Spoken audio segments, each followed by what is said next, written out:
Hi friends, എല്ലാവർക്കും AG's ക്രിയേഷൻസിൻ്റെ പുതിയൊരു എപ്പിസോഡിലേക്ക് സ്വാഗതം. നിങ്ങളെല്ലാവരും ആദ്യമായിട്ടാണ് ഈ ചാനൽ കാണുന്നതെങ്കിൽ സബ്സ്ക്രൈബ് ചെയ്യാൻ മറക്കരുതേ.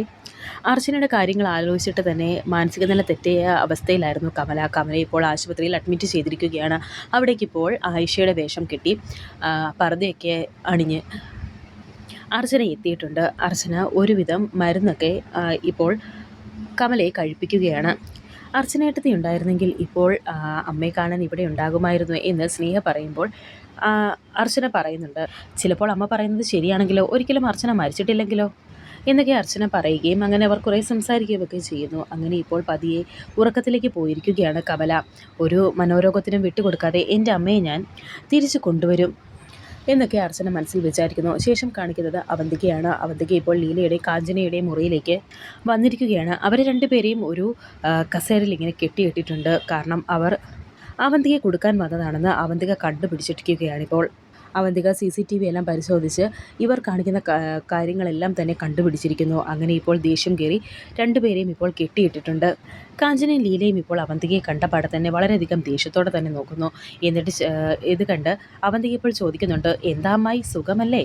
എന്നിട്ട് കാഞ്ചനയോട് ചോദിക്കുന്നുണ്ട്, എന്താടി ഇതിനകത്ത് നിനക്കെന്തെങ്കിലും ബുദ്ധിമുട്ട് തോന്നുന്നുണ്ടോ എന്ന് ചോദിക്കുന്നുണ്ട്. കാഞ്ചനയുടെയും ലീലയുടെയും വായ ടേപ്പ് കൊണ്ട് ഒട്ടിച്ചു വെച്ചിരിക്കുകയാണ്. അതുകൊണ്ട് തന്നെ കാഞ്ചന എന്തൊക്കെയോ ഇങ്ങനെ പറയുന്നുണ്ട്. ഉടനെ ഇത് കേട്ട് അവന്തിക പറയുന്നുണ്ട്, എന്താടി നീ ഇങ്ങനെ കിടന്ന് മൂളുന്നത്? എനിക്ക് മനസ്സിലായി, നീ എന്നെ ചീത്ത വിളിക്കുകയല്ലേ? എന്നിട്ട് മൂർത്തിയോട് അവന്തിക പറയുന്നുണ്ട്, സത്യം തുറന്നു പറയാതെ രണ്ടിനും പച്ചവെള്ളം കൊടുത്തു പോകരുത്.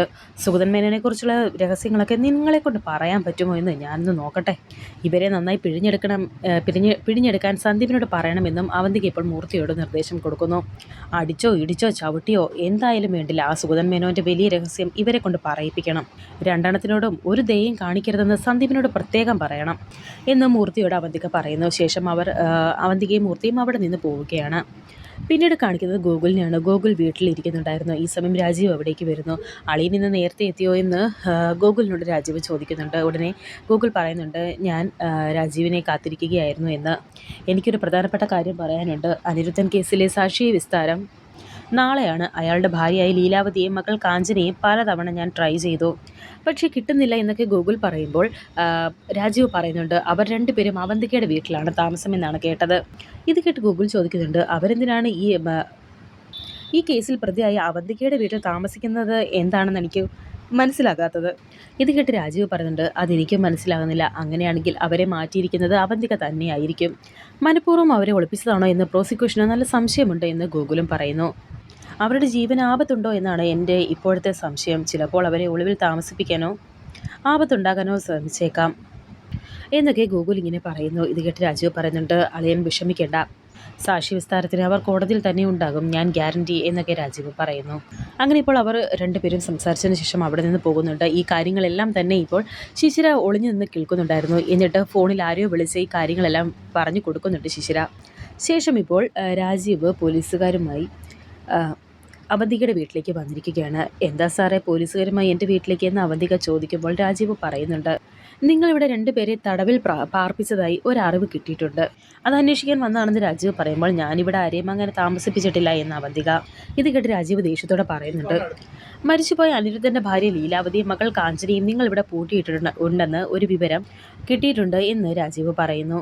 ഇത് കേട്ട് അവന്തിക പറയുന്നുണ്ട്, ഞാനിവിടെ ആരെയും പൂട്ടിയിട്ടിട്ടില്ല. സാർ ഈ പരിവാരങ്ങളെ വിളിച്ച് വേഗം ഇവിടെ നിന്ന് പോയിക്കോണം. ആരെ ഈ മിസ്സിംഗ് കേസിന് പരാതി തന്നത്? അയാളെ എനിക്കൊന്ന് കാണണമെന്ന് അവന്തിക.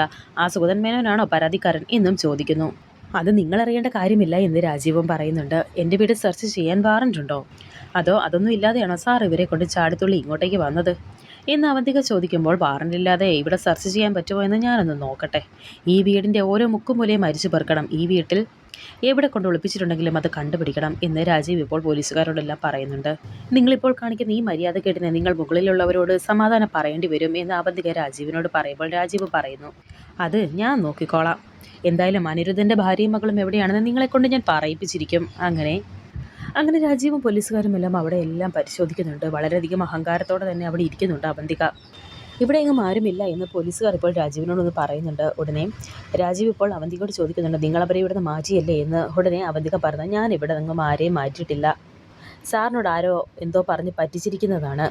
അല്ലെങ്കിലും ഇത് പലപ്പോഴും ഇതുപോലെ വെടിവേഷം കെട്ടുന്നതാണല്ലോ സാറിൻ്റെ ശീലം എന്നൊക്കെ അവന്തിക ഇപ്പോൾ ഇങ്ങനെ പറയുന്നു. അങ്ങനെ ഇപ്പോൾ അവന്തിക കളിയാക്കി ഓരോന്നൊക്കെ രാജുവിനെ പറയുന്നുണ്ട്. രാജുവിന് ദേഷ്യത്തോടെ രാജു പറയുന്നുണ്ട്, ഇപ്പോൾ അവരെ കിട്ടിയില്ല എന്നുള്ള അഹങ്കാരത്തിൽ നീ കിടന്ന് തിളയ്ക്കേണ്ട. അവരെ എവിടെ കൊണ്ട് ഒളിപ്പിച്ചാലും ഞാൻ കണ്ടുപിടിക്കും. അവരെ കിട്ടിക്കഴിഞ്ഞാൽ അവരുടെ കയ്യിൽ നിന്ന് നീയാണ് അവരെ ഒളിപ്പിച്ചതെന്നൊരു മൊഴി കിട്ടിയാൽ മതി. നിന്റെ കയ്യിൽ വിലങ്ങുമിട്ട് ഞാൻ കൊണ്ടുപോകുമെന്ന് രാജീവ്.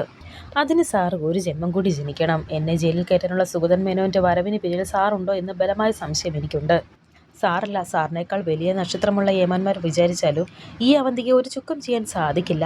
എന്നെ തകർക്കാൻ ഒരുങ്ങിയവരെ ഞാൻ തകർത്തെറിഞ്ഞ പാരമ്പര്യമേ അവന്തികയ്ക്കുള്ളൂ എന്നും അവന്തിക പറയുന്നു. കൊന്നും കൊലവിളിച്ചും ചതിച്ചും വഞ്ചിച്ചും നേടിയ നിങ്ങളുടെ ഈ സാമ്രാജ്യം അധികനാൾ നിലനിൽക്കില്ല. നെല്ലിശ്ശേരിയിലെ ആ സേതുമാധവൻ്റെ ജീവൻ്റെയും കുടുംബത്തിൻ്റെയും കണ്ണീരിൻ്റെ അടിത്തറയിലാണ് നിങ്ങൾ ഈ കാണുന്നതൊക്കെ കെട്ടിപ്പൊക്കിയത്.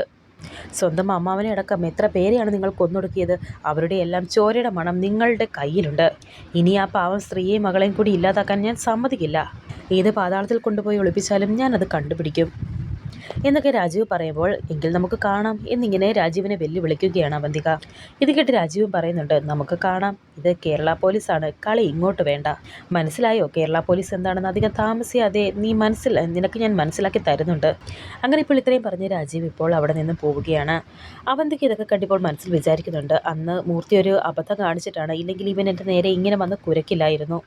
ശേഷം കാണിക്കുന്നത് ഗോകുലും ആരതിയും കൂടി ഇപ്പോൾ സംസാരിച്ചു കൊണ്ടിരിക്കുന്നുണ്ട്. കേസിൻ്റെ കാര്യമാണ് അവർ സംസാരിക്കുന്നത്. എനിക്കെതിരെ കേസ് കൊടുത്ത് നിങ്ങൾ കോടതിയിൽ എനിക്കെതിരെ കേസ് മൂവ് ചെയ്തതല്ലേ, എനിക്ക് കോടതിയിൽ വരാതിരിക്കാൻ സാധിക്കില്ലല്ലോ എന്ന് ഗൂഗിൾ ചോദിക്കുമ്പോൾ, ആ സിറ്റുവേഷൻ ഒഴിവാക്കാനാണ് ഞാൻ ഈ പറയുന്നത്. സാർ അറിഞ്ഞോ എന്ന് എനിക്കറിയില്ല. അർച്ചനയുടെ അമ്മ മാനസിക നില തെറ്റി ഒരു മെൻ്റൽ ഹോസ്പിറ്റലിലാണ് എന്ന് ആരതി പറയുമ്പോൾ ഇത് കേട്ട് ഗൂഗിൾ ഒന്ന് ഞെട്ടുന്നു. ഞാൻ അറിഞ്ഞില്ല എന്ന് ഗൂഗിൾ പറയുന്നു. അന്ന് ക്ഷേത്രത്തിൽ വെച്ച് അർച്ചനയെ കണ്ട ശേഷമാണ് ഇത് സംഭവിച്ചതെന്ന് ആരതി പറയുന്നുണ്ട്. അതൊന്നും വേണ്ടിയിരുന്നില്ല. ആരതി നിർബന്ധിച്ചത് കൊണ്ടാണ് ഇങ്ങനെയൊക്കെ ഞാൻ അതിന് സമ്മതിച്ചത് എന്ന് ഗൂഗിൾ പറയുമ്പോൾ, സ്വന്തം മകളെ ഒന്ന് കാണാനുള്ള അവകാശം ആ അമ്മയ്ക്കില്ലേ എന്ന് ആരതിയും ചോദിക്കുന്നുണ്ട്. ഇനി ഒന്നിനും എന്നെ നിർബന്ധിക്കരുത് പ്ലീസ് എന്ന് ഗൂഗിൾ പറയുമ്പോൾ ആരതി പറയുന്നുണ്ട്, സാറിൻ്റെ ന്യായവാദങ്ങൾ സാറിൻ്റേത് മാത്രമാണ്.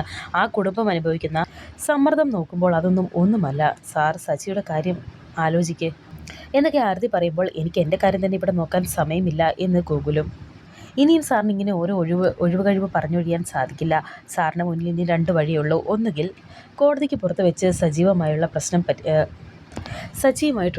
പ്രശ്നം പരിഹരിച്ച് അർച്ചനയെ തിരിച്ചു കൊടുക്കണം. ഇല്ലെങ്കിൽ ഈ കേസ് കോടതിയിൽ എത്തിയാലുള്ള അവസ്ഥ അറിയാമല്ലോ.